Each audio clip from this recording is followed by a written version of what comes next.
the next episode of the Ismailis in Conversation series, I'm very pleased to be at the Aga Khan Centre in London with the newly appointed director of the Institute of Ismaili Studies, Professor Zayn Kassam. Well, nice to see you today, Professor Zayn. Can you start by telling us a little bit about your career history and specifically your journey to becoming IIS director? Well, so I was born and raised in Kenya and had the benefit of an Aga Khan High School, Nairobi education. But that's where I developed my love of literature. My parents thought I should do something practical, so I came to London and I was signed up to be, chartered accountancy route. Excellent.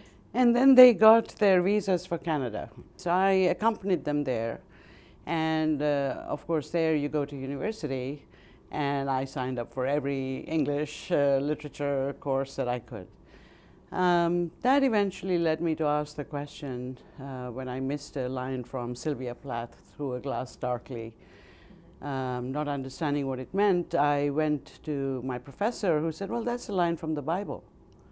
And I thought, what else am I missing? Because I haven't, studied and read the Bible. So I switched to religious studies. And that's where I discovered my love of, philosophy in religion, literature in religion, the arts in religion. And then I was in Jamaat Khana in Calgary, where my parents were living. And I heard Zawahir Nurali give a talk on what a great need there was for people trained in Islamic studies to actually study Islam and look at the manuscript tradition on which much work needed to be done. So when I finished my bachelor's in religious studies, I went for a master's in Islamic studies and then followed that with a PhD. I did all of that at McGill. I specialized in Islamic philosophy and Indian philosophy. And when I finished at McGill, I got a job in a tiny but very exclusive and highly rated liberal arts college in California, an hour away from Los Angeles. And so I honed my craft of teaching there, did research, published, became chair of my department, then chairs of other departments, eventually ended as an associate dean for diversity, equity, and inclusion. And then the institute came calling. So that's how I landed here. Amazing. Yes. So not quite the path of a chartered accountant then? Not quite the path of a chartered accountant. And, in addition, of course, to Islamic philosophy, I made gender one of my key research areas, and then also environment. Okay. So, okay. Yeah. Can you tell me a bit about why those two areas? When I went to McGill, there were very few courses on gender. But when I walked into my new job in California, the first thing that my chair said was that, and of course you'll be teaching a class on women in Islam. And I said, oh, okay. So I read everything that was just basically a bookshelf worth of books at that time. Read everything, got really interested in the subject. And then it became, because, the thing is that gender equity is something that we really need to kind of re-examine the Quran for, to see what it says about women and gender, and then look at Islamic history to see how institutions kind of developed in order perhaps to give the impression that, and in some cases, of course, a legitimate sort of like impression that women are treated as second-class citizens in gender societies. But studying it showed me that, social understandings of what and organizations around patriarchy are what drive how women are treated in societies all over the world, not just Muslim societies. But that the Quran itself cannot actually be used as a source to say that women should be treated in a disparaging manner. So that led to my interest, and 9/11 actually is what led me to environmental studies. Oh, yes, because my students asked, why do they hate us? So of course I had to go and research, that what was going on that we would have this attack on the Twin Towers and the Pentagon. And that led me to American foreign policy in the Middle East. That led me to oil. And the more I studied about oil, the more I realized that the greater threat to humanity is actually our degrading environment due to climate change. And ethically and morally, I could not do something about that. So that's when I began to teach courses on religion and the environment. It's amazing to go right back to the root cause. That's really an interesting perspective. Exactly, and there is a connection because, you know, when you think of the fact that we feminize the earth, we refer to the earth as Mother Earth. Yeah. And then you think about how human women are treated in society, and you can see the line connecting them with respect to how we exploit that which is female. Right? So there is actually a connection. Yeah. So I'm thinking about my daughter as well. And when I get home, I will be asked by her who I've met today. She's 6 years old. Right. How do you suggest I explain to her your role and your work? Well, you know, for the Institute's 25th anniversary, any of us who'd had a connection with the Institute were invited to London to help with the celebrations and to celebrate. And so I was invited because I was actually a research fellow at the Institute in 1998-99. And my sister was invited as well because she also has, she's also an academic. Her name is Zayn Kassam. Maulana Hasams came into the room where we were all gathered, and my sister asked him the question that Hasams, there is so much Islamophobia in the air now after 9/11, and Maulana Hasams said it's an opportunity to educate people about Islam, you know, so because it's a crisis of understanding. So to a great extent, you know, my career has been defined by Islamophobia. Because, so you can explain to your daughter that really what Professor Kassam was trying to do was to not only point to the tremendous civilizational wealth that the Islamic tradition offers, but also to humanize Muslims as ordinary people who are also searching for a meaningful life, which is something that we're all doing. And this is how they have articulated what a meaningful life is about. It's holding the material and the spiritual in balance. It's appreciating the beauty of the world around us. It's reading the deep texts that ask the important questions and the hard questions. So that's basically what my life has been about. I like that. Yeah. I like that. I will definitely share that with her. Thank yes. you. And Professor Kassam, since you've been in post, what have been your reflections on this role and the institution? Well, you know, for me, it really was a moral and ethical call. There is no way that the Institute could come calling and I could turn my back on it. As an Ismaili, as an academic, I really value what the Institute has been able to do. So for me, you know, the opportunity to serve the Imam, to serve the Jamaat, to serve the scholarly world that engages with Islam is really what the Institute kind of presents as an opportunity. So I'm not sure I'm sort of like responding to your question, but on the face, I will say that I arrived, I met with people, and I cannot tell you just how much I admire and feel daunted by the amount of work that goes on here and the people who are here. So those are my first impressions, you know. As you know, I haven't been here that long, but of course I've watched the Institute from afar, from close by. So these are the impressions I'm taking away with me. And can I ask, what's it like? You mentioned you were a research fellow in the late 90s, yes. And then now coming back in this role. What's changed? How is it different? Well, at that time we were in Grosvenor Gardens, right, very close to Victoria Station. Yeah. At that time, the primary curriculum was still being developed. Secondary was still ages away.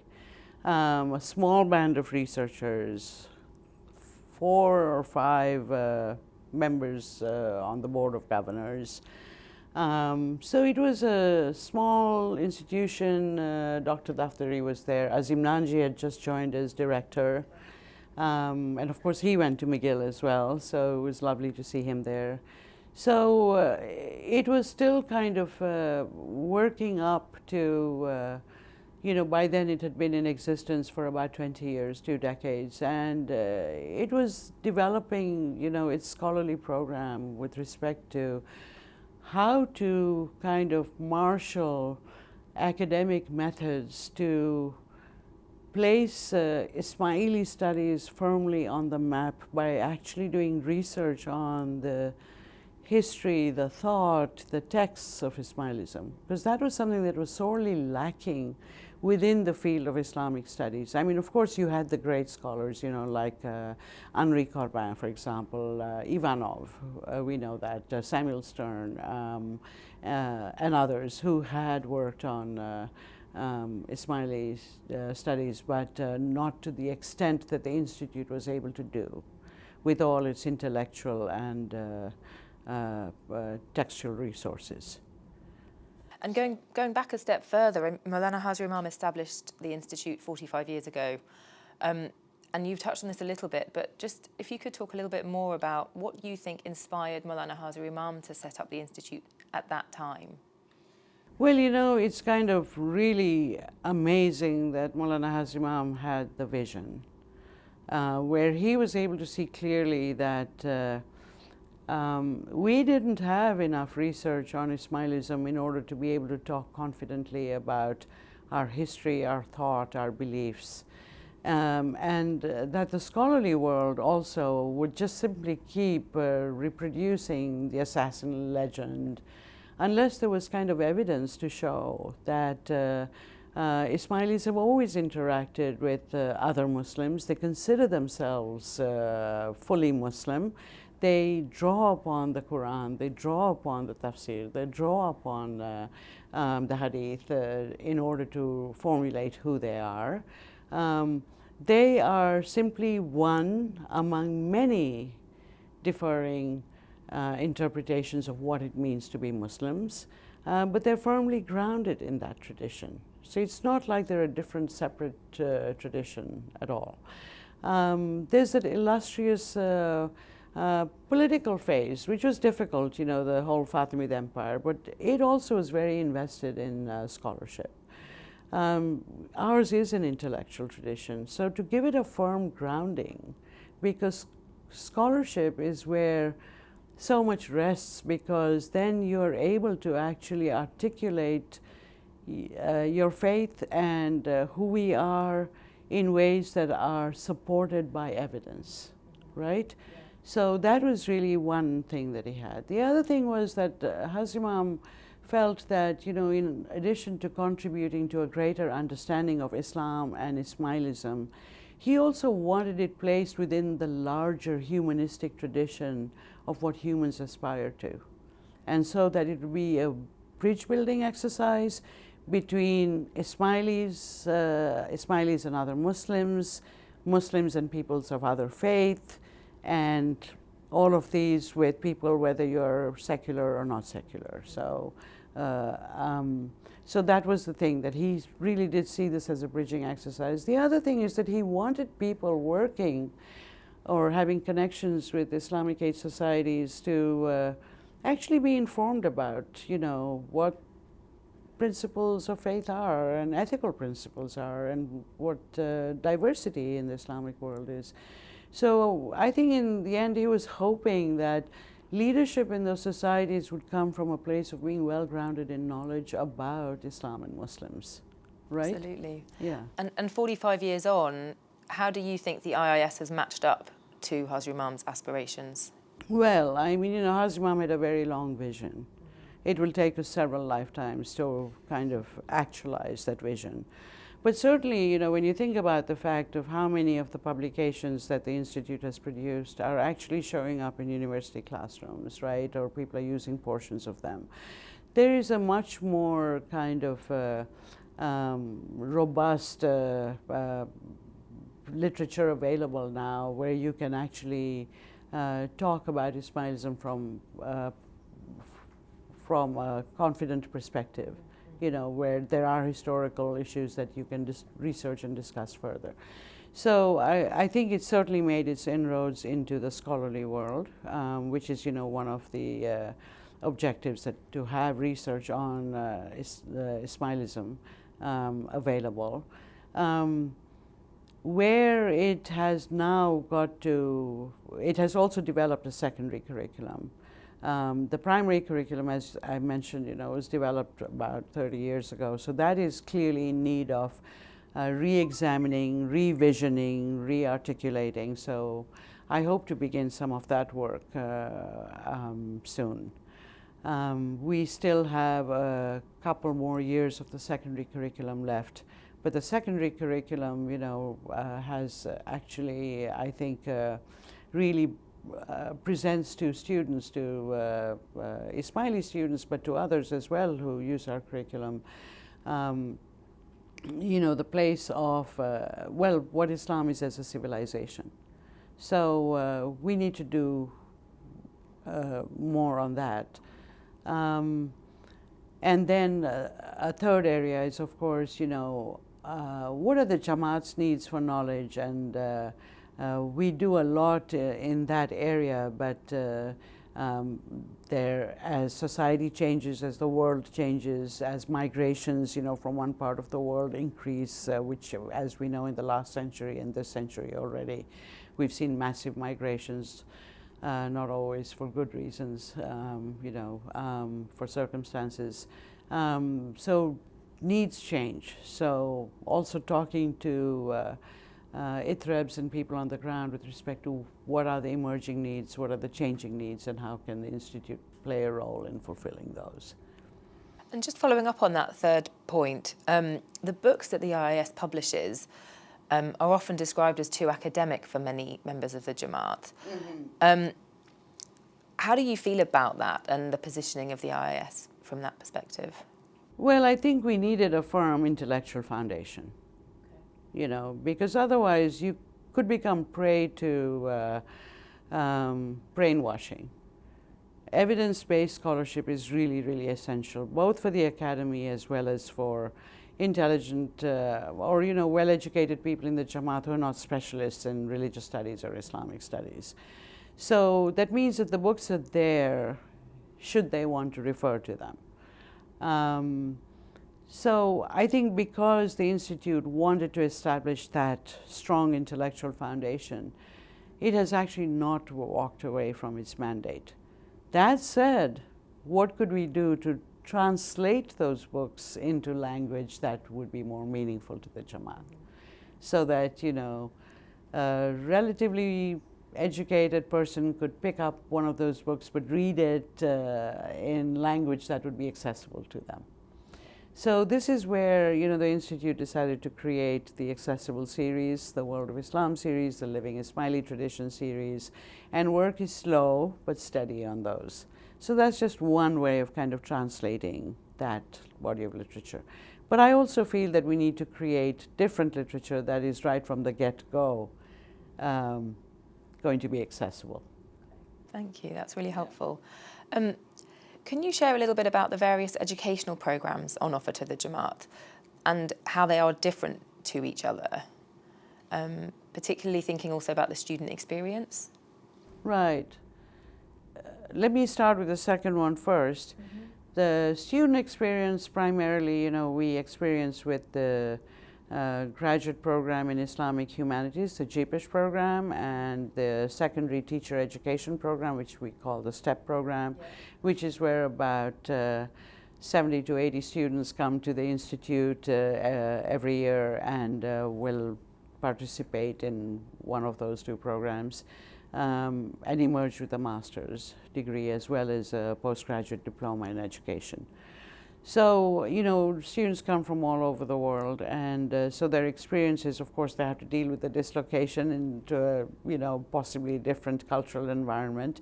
We work them really hard, so they are quite stressed, but hopefully also very excited about what they're learning. And then after they finish their time here, they go back to their home countries and serve the Jamaat, or they go on to PhDs or whatever they decide to do. So now, in terms of the programs that we offer the Jamaat, we offer a variety of programs. So once step teachers go back into the field, then we offer them opportunities to continue learning and growing and discussing, what kinds of challenges they're encountering on the ground. For our alumni, we offer programming as well, where we'll bring in speakers. Thanks to the pandemic, there's so much that we do online, so we can continue to use that platform as and when we need to. So for, the Jamaat, another thing that we do is that we offer short courses, which are courses that go, 5 days a week, maybe 8 days. Some of them are on location. For instance, we had a course in Cairo. We have a course coming up this year in Tanzania. We have a course coming up this year also in Tunisia, in the footsteps of the Fatimids, for example. And what sort of content is covered at these courses? So we have specialists that will actually take a group of people and talk to them about the rich history, the culture, the artifacts, the locations. They actually get to walk in those spaces. They have discussions, they have readings, they ask questions. So far the evaluations that I've seen have pointed to how enriching and how transformative those courses are, because you can see when you take these kinds of courses what a long history you're connected to. And also it allows you to ask questions that relate to our current circumstances and what is going on in the world with, our historical past kind of thing. So those have been quite successful. Then another thing we do is we also do a WISE in training program. So that switches off between an in-person kind of component that might last up to 3 weeks, and then, fieldwork exercises that they do, and then they regather again to discuss, challenges that they're encountering on the ground, or questions, and, how they might navigate them. And also, providing resource packs to them so that, as they consider formulating their WISEs, they have access to some of the rich materials that are produced by the Institute, but also that are available for them. We have a really high need for primary education teachers, for Beit al-Ilm. And there is no way that we can professionalize the teaching of primary education. So what we do is that we train teacher educators. And then they train others. So if we train one teacher educator, the hope is that they will be able to train 10 or 20 others. So that's the model that we're using at the moment. So in addition to that, our faculty and staff are quite often asked to come and deliver talks, book launches, workshops, WISEs, the gamut. So when ITREBs contact us and say, we would like so-and-so to come and give a talk on their latest work and discuss with us, just as we are now, what the book is about, what's its significance, what are some of the key takeaways. So we do that sort of thing as well, yeah. So it's a multi-pronged approach, yeah. Thank you. Can I ask maybe a cheeky question? Do you have a favourite IIS publication? It's a very cheeky question. Am I allowed to ask? Yes, but you are allowed to ask it. I'd be hard pressed to kind of pick one because they're all riveting. But I did my master's work on Nasir Khusro. Okay. So that always has a very special spot in my heart. And in fact, I was really excited to see in my early days here that another publication on Nasir Khusro and by Nasir Khusro is planned for publication later this year. So any of the books on Nasir Khusro, certainly, would draw me to them. So it is a cheeky, but it's a perfectly legitimate question. Yeah. For my doctorate, I worked on Nasruddin Tusi, and there are a couple of works on him as well. So it's lovely to see that connection. Excellent. Good. So from all these courses that have been running, the IIS, I believe, now boasts a global body of 700 alumni and growing. What is Hazrat Imam's aspiration for these alumni, and how does the IIS plan to facilitate that?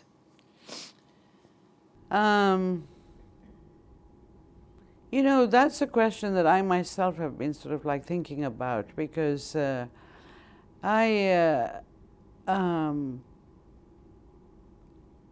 am really proud of our alumni, and I actually got to meet a few of them on an online sort of session that I had with them. I think about 250 or 300 people showed up of the 700 alumni on that session, and it was a really marvelous conversation to hear from them, because they're global, of course, alumni, what their contexts were offering to them in terms of how the kinds of questions that were rising to the forefront and what they were perceiving as needs on the ground. We already publish in 10 languages that we have prioritized, but there were more languages that were being added to that list. So with alumni, I think that Hazrat Imam really hoped that they would go back and engage with their communities and make a positive difference, and I feel that many of them are doing so. So for us, our investment is what can we do to keep that lifelong learning, spirit alive, and how can we be agile enough that as they identify needs on the ground, we can do something about them. But also, how can alumni give back to the Institute? So, certainly the conversation back and forth is one thing. But the other thing is that, alumni find a way. We have so many institutional committees and boards, and our alumni are engaged in one way, shape, or form in all of them, whether it's CAB, whether it's Grants and Review Board, whether it's the councils, whether it's the ITREBs, whether it's the teaching programs, whether it's the curricular programs. So, I think that alumni are very active, and I want to facilitate more direct connections with the Institute, and so I'll put my head to work on that when I have a free moment. Yes. If that ever happens. Yes, exactly, exactly. So Professor Kassam, you mentioned about the primary and the secondary curriculum. Can you help us understand a little bit about the approach taken by the Institute with regards to their development? So I need to study it much more deeply and profoundly than I have, but the main sort of like rationalization that the Institute put onto the curriculum was to sort of like place Muslims within their larger civilizational history, which, as I've mentioned, is really, really, really rich. So that when a student is examining and working with the curriculum, they get a sense that they are actually part of a very long, very rich, very complex, and very pluralistic tradition. And this is really, really important because, as I've mentioned in some of my academic work, 80% of, well, actually, there were only 3 Muslim majority countries that were not colonized. And the colonial narrative was, partially to sort of show that civilization belonged in the West, number one, and that the only way that the rest of the world could actually become civilized was to Christianize itself and become Western. So in a sense, you know, there are peoples all across the globe that are trying to shuck off that internalized colonization. And the curriculum is, in a way, is kind of positioned to have a sense of pride in who we are. But you can't just have a sense of pride if you belong to a tiny, tiny group without a sense that we are part of this much larger, very diverse, very civilizationally rich, historically spread all over the globe tradition, with its marvelous architecture, with its cultural and literary traditions, with its deep philosophical and theological traditions, with the many, many savants that have contributed to the making of Islamic civilization. So if a student can walk away with that, that has done so much work, because it allows you then to walk with confidence in this world and take your own place. You can see that. It's very, very powerful. Yes. That makes a lot of sense. However, many members of the Jamaat have still wondered why the IIS doesn't focus more on Ismaili beliefs, ritual practices that we experience in Jamaat Khana. You know, I can see the difference in approach that you're talking about, but can you just discuss that a little bit further? Yes, I mean, I understand that there is that need, and what we have done is understood that there is that need, and this is where, you know, the role of the community in reproducing the next generation is really, really critical, because one of the things that always mystifies me is sometimes how we treat our elderly. Right? That when you talk about reproducing the next generation, it's not just a biological reproduction, but it is also faith-based reproduction. It's also an intellectual reproduction. It's also material in terms of, you know, setting them up to thrive reproduction. So all of these are embodied within that concept of how are we creating and raising the next generation, right? Which is going to carry the baton forward for us.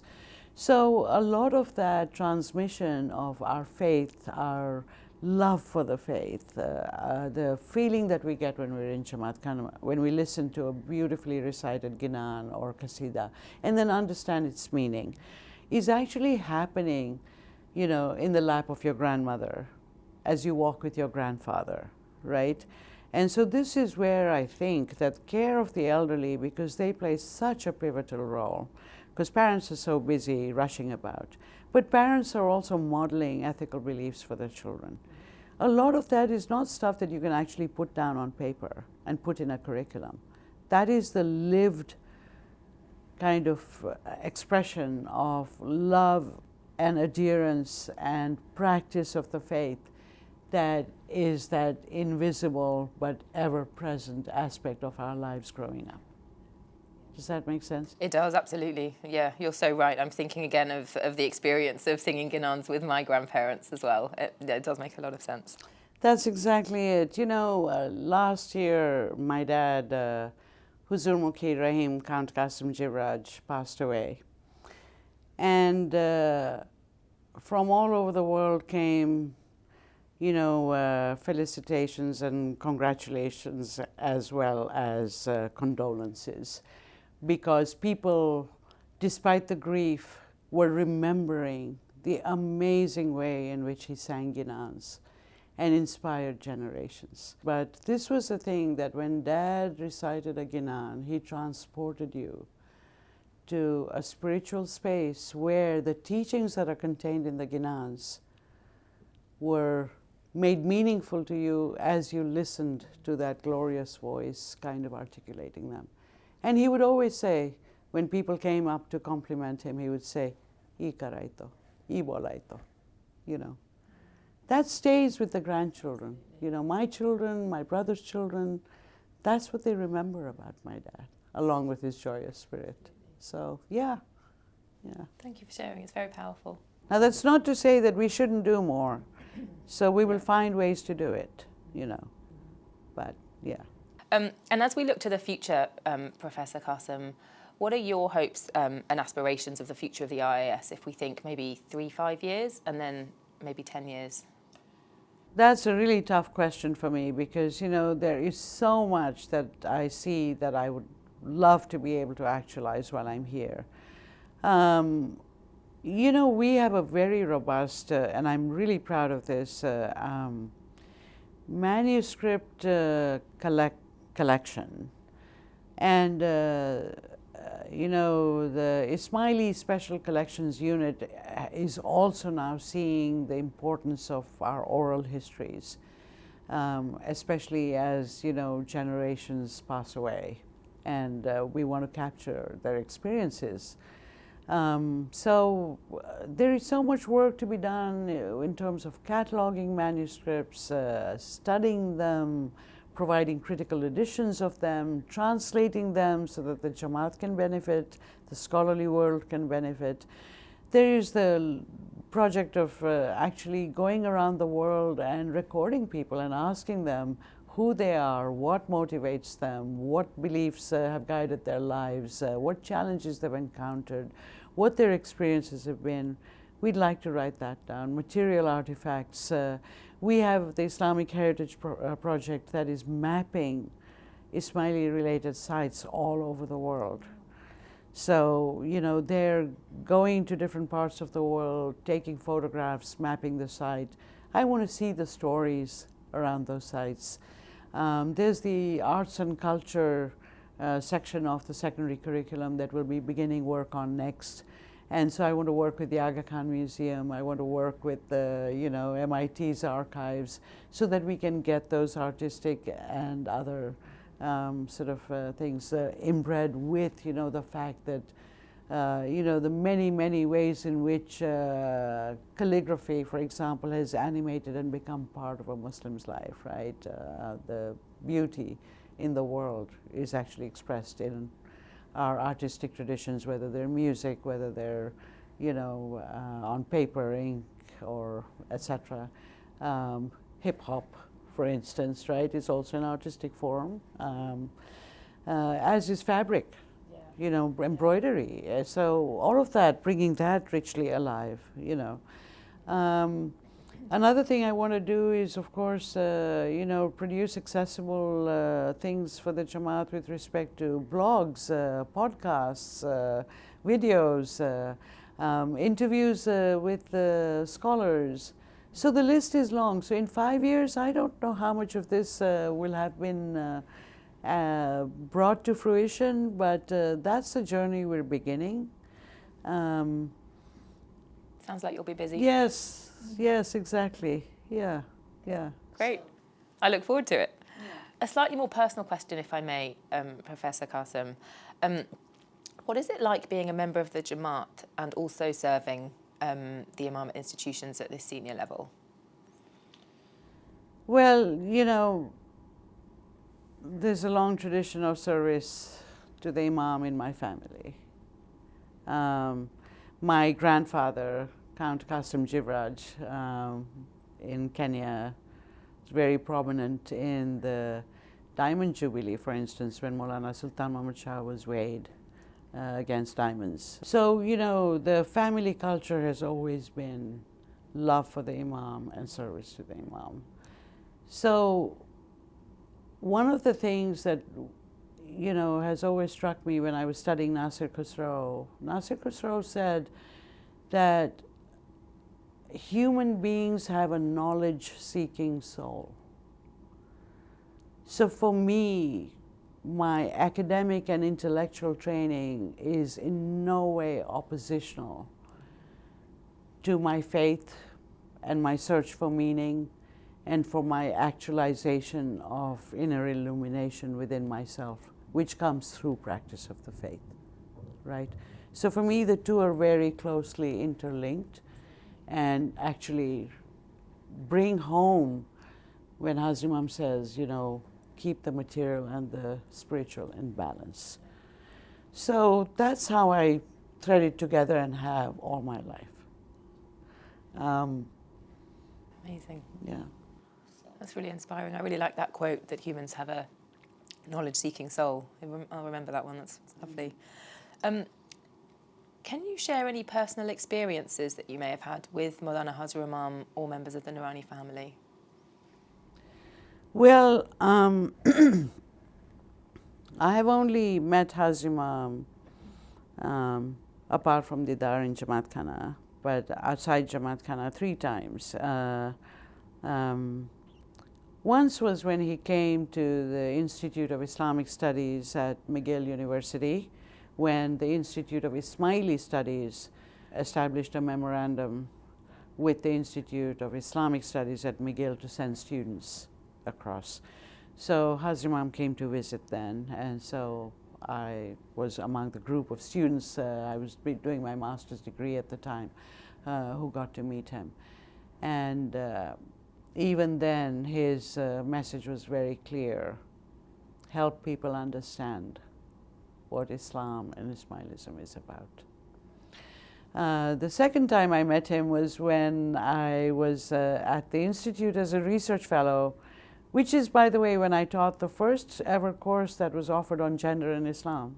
Yes, so this was 98, 99, and Maulana Hazar Imam had graciously come to visit the Institute. And I was given the job of the doorkeeper, so I had to hold the door open as he was exiting.